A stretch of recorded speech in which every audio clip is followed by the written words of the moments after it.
जय हिंद। स्वागत है आपका ओरिजिन आईएएस में। आज तारीख है 11 फरवरी। देखते हैं आज क्या इंपॉर्टेंट आर्टिकल्स हैं जो हमारे यूपीएससी पॉइंट ऑफ व्यू से इंपॉर्टेंट है। पहले दो पन्नों में फिर से बड़ा सा इश्तेहार, बड़ा सा प्रचार। अभी आपको व्यवस्थाएं और परिस्थितियां सब समझ में आ रही हैं। कल हमने उत्तराखंड में जो फ्लड आए थे, जो ग्लेशियल फ्लड कहते हैं या फिर जो ग्लेशियल लेक है, जो उसके भरने की वजह से आपने देखा है ग्लेशियल लेक भर गया। ग्लेशियल लेक भरने की वजह से आगे के एरियाज में फ्लड आ गए। हमने एनालिसिस किया था, हमने देखा था कि फ्लड्स आ सकते हैं, अर्थक्वेक हो सकता है, ये सारी चीज़ें हो सकती हैं। क्यों हो रही हैं? डिफॉरेस्टेशन हो रहा है, क्लाइमेट में चेंज हो रहा है, ग्लेशियर्स जो हैं वो पिघल रहे हैं, जिसकी वजह से जो वाटर की क्वांटिटी है, जो वॉल्यूम ऑफ वाटर है, वो बहुत ज़्यादा बढ़ रहा है। आज चर्चा करते हैं हम कुछ इंपॉर्टेंट खबरों की। सबसे पहले ये बहुत ही इंपॉर्टेंट न्यूज़ है, इसके बारे में आप जान लें। डिसइंफॉर्मेशन क्या है, किस तरीके से साइबर सिक्योरिटी के लिए एक थ्रेट बन जाता है। सबसे पहले तो एक बात समझिए, जिस तरीके से ये फेक न्यूज़ का ज़माना चल रहा है, साथ में आप देखते हैं बहुत सारे ऐसे मालवेयर्स होते हैं, और आपने देखे होंगे बहुत सारे ऐसी भी चीज़ें होती हैं जिसमें आपसे रैंसम ली जाती है, फिरौती मांगी जाएगी। आपके कंप्यूटर को आपने किसी भी जगह लॉगिन किया, आपने किसी भी जगह क्लिक किया, या फिर हो सकता है आपको ईमेल आईडी के ऊपर कोई ऐसी लिंक आई जिसको आपने क्लिक किया, और क्लिक करते साथ ही आपको जो कंप्यूटर है वो लॉक हो जाता है। इस तरीके की चीज़ें मैं जानता हूँ, आपने कहीं ना कहीं किसी वेब सीरीज़ में देखा होगा, किसी टीवी सीरियल में देखा होगा, या किसी पर्सनल लाइफ में, किसी की पर्सनल लाइफ में देखा होगा, किसी दोस्त यार के। सिचुएशन ये है, जब इस तरीके की चीज़ें होती हैं उसको आप साइबर अटैक कहते हैं। जब आपकी साइबर सिक्योरिटी को ब्रीच करा जाता है, जब आपकी सिक्योरिटी हिंडर होती है साइबर पॉइंट ऑफ व्यू से, ये साइबर इकोसिस्टम है।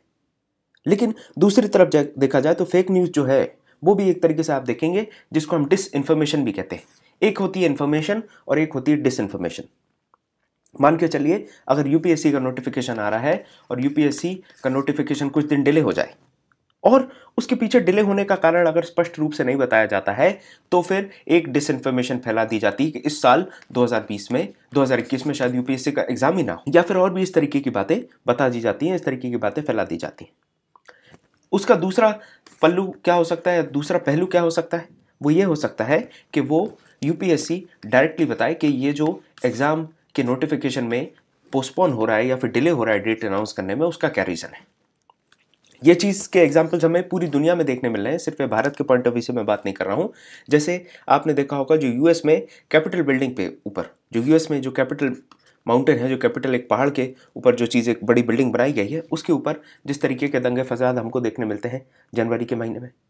इसके अलावा भी फेक न्यूज़ को किस तरीके से अलग अलग शहरों में, अलग अलग जगहों में फैलाया जा रहा है, और उससे किस तरीके से अपने फ़ायदे निकाले जा रहे हैं, इसकी बात करी जाती है। ये आपके लिए इंपॉर्टेंट है। एक तो cyber security point of view से भी आपको बहुत सारी चीज़ें सीखने मिलेंगी। इसके अलावा आपको फेक न्यूज़ से संबंधित भी या फिर डिस इन्फॉर्मेशन से संबंधित बहुत सारी जानकारी इससे मिलने वाली है। तो आशीष जयमान का ये वाला आर्टिकल आज आपको पढ़ना है। इसके बाद आप देखें कि बात करी जा रही है दूसरी महत्वपूर्ण, अगर देखें हम तो पीस मेकर्स की बात करी जा रही है। इसमें भी आर्टिकल जो है ये आपको सिर्फ ऐसे में थोड़ा बहुत सहयोग कर सकता है, लेकिन यूपीएससी पॉइंट ऑफ व्यू से ऊपर वाला आर्टिकल जो है ये इंपॉर्टेंट है। दूसरा महत्वपूर्ण आर्टिकल आज जो दिया गया है वो दिया गया है विमेन को अपने शरीर पर कब हक मिलेगा सही मायने में। आप देखिए, अगर एक पुरुष 21 साल से बड़ा हो जाता है तो उसको लीगली देखा जाए तो उसको राइट टू मैरी है, उसकी बॉडी के ऊपर उसको पूरा हक होता है। उस तरीके से महिलाओं का अगर देखें कि अगर महिला चाहती है कि अबॉर्शन कराना है तो उसके लिए उनको डिसीजंस लेने के लिए पहले मेडिकल प्रैक्टिशनर्स के पास जाना पड़ता है। वो डिसाइड करते हैं कि महिला को प्रेगनेंसी को अबॉर्ट करने की परमिशन दी जाए या नहीं। इस तरीके के सर्कमस्टांसेस आ रहे हैं, और यहाँ पर एक बिल है जो महत्वपूर्ण है, medical termination of pregnancy bill. 1971 की ये एक बिल है, 1971 में इसको बनाया गया था। इसके ऊपर चर्चा होने वाली है इस बजट सेशन में।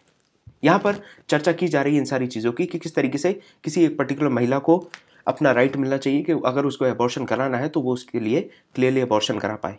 इसके अलावा और भी बातें बताई हैं कि क्यों इस बिल को बनाया गया था, इसका क्या मेन एजेंडा था, और इसके इर्द गिर्द जो पेरिफेरी है उसके बारे में डिस्कशन किया गया है।